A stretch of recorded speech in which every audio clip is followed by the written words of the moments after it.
হ্যাঁ, প্রশ্নটা আপনি একদম ঠিক করেছেন যে এতগুলো লোক আছে ফারাক্কাতে, ডাক্তারবাবুদের একই প্রশ্ন যে এতগুলো লোক আছে ফারাক্কা বিধানসভার মধ্যে কারো কোনো মাথা ব্যথা হয় না, এই মকসদ শেখেরই যত মাথা ব্যথা হয়ে যায়। কারণ দেখুন, সবাই মুখে কুলু বেটে যদি বসে থাকে, আমি পারবো না। আমি যখন কোনো গরিব মানুষের আর্তনাদ শুনি, দেখি যে তার সাথে অন্যায় হয়েছে, তখন আমাকে প্রতিবাদ করতে হয়, এটা আমার রক্তে আছে।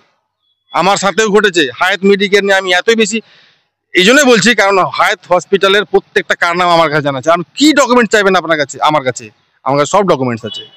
একটা রিপোর্ট, একই জিনিসের রিপোর্ট, ফটোগুলো আলাদা আলাদা, ডেটগুলো আলাদা আলাদা, রিপোর্টগুলো সেম। কোনোদিন দেখেছেন? হায়াত হাসপাতালে আপনি অনেক যেগুলো যেগুলো জিনিস আশ্চর্য আশ্চর্য জিনিস আছে সবই দেখতে পাবেন।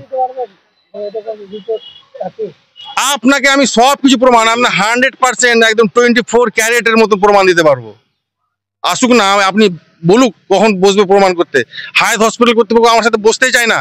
3বার ব্লাফবাজি মেরেছে ওরা আমাদের সাথে। আমি তো ওর নামে কনজিউমার ফোরামে কেস করেছি। আমাকে ডাক্তার শুকুর ধমকি দিয়েছে। আমার ক্ষেত্রে কেসটা কি হয়েছে শুনুন। আমার ক্ষেত্রে কেসটা হয়েছিল যে আমি যখন ডাক্তারবাবুর গাফিলতি দেখতে পেলাম, ডাক্তারবাবু নিজে স্বীকার করলো, ডাক্তারবাবুর প্রত্যেকটা স্টাফ, হসপিটালের প্রত্যেক স্টাফ স্বীকার করলো যে আমাদের দ্বারা একটা মাইনর মিস্টেক হয়ে গেছে। 8 দিন পরে বলছে যে এটা আমাদের 8 দিন আগে বুঝে নেওয়া উচিত ছিল, আপনার আঙুলটা কেটে গেছে, আমরা বুঝতে পারিনি। তো 8 দিন পরে আমরা বুঝতে পারছি এটা আমাদের মাইনর মিস্টেক হয়ে গেছে, সরি মেজর মিস্টেক হয়ে গেছে।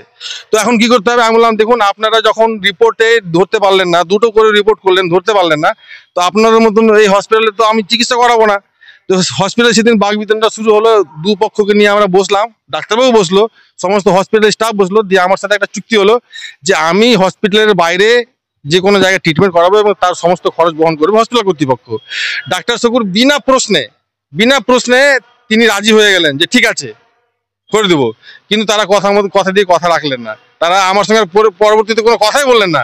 বরং আমি যখন এই আমাদের হসপিটালে, যে হসপিটালে আমি ট্রিটমেন্ট করেছিলাম পাটনাতে, সে পাটনা থেকে যে রিপোর্টগুলো আমি নিয়ে এসে যখন ডাক্তারবাবুর কাছে টেবিলে গেছি, ডাক্তারবাবু বলছে হু আর ইউ, আমি তো চিনি না, আপনি কেন এসছেন? আমাকে বলছে যে আপনার লজ্জা করে না, আপনি এখানে চলে এসছেন? আমাকে বলছে। লজ্জা তো ওদের হওয়া উচিত, যারা টাকা নিচ্ছে, মোটা মোটা টাকা নিচ্ছে এবং চিকিৎসার নামে তারা গাফিলতি দিচ্ছে।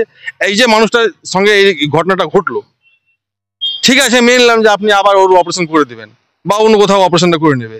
এই যে দিন এনে দিন খেটে খাওয়া মানুষ, মেহনতি মানুষ আছে, তার এই কিছুদিন থেকে তিনি কাজ করতে পারছে না, বাইরে যেতে পারছে না, আবার তাকে পেটে অপারেশন করতে হবে। তার কষ্টটা কে ভোগ করবে? ডাক্তার চকুর করবে? হসপিটাল করবে? কে করবে? বসতে চায় না, ওর ক্ষমতা নেই বসার। শুনুন, দেখি নেতাদের কাজ করছে, নেতাদের কাজ করবে, নেতাদের বিভিন্ন ধরনের কাজকর্ম থাকে, অবশ্যই তাদেরকে বলা উচিত। তারা জনপ্রতিনিধি আছেন, তাদের কাছে পৌঁছালে তারা অবশ্যই কিছু বলবেন। এবার কে কি করলো না করলো ওটা আমি অতটা ভাবি না, জাতি ধর্ম দেখি না, মানুষের রং বর্ণ এসব দেখি না। মানুষ যখন কোনো বিপদে পড়ে তখন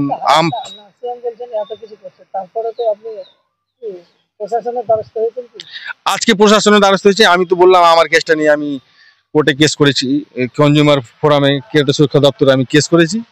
আর আজকে যেটা থানাতে আমরা পেশেন্ট পার্টি থানাতে কমপ্লেন করেছে, থানাতে দেখা যাক কি হচ্ছে, না হলে পরবর্তী স্টেপ আছে আমাদের কাছে। আমার নাম মকসদ শেখ, বাড়ি ঘোড়ায় পাড়া।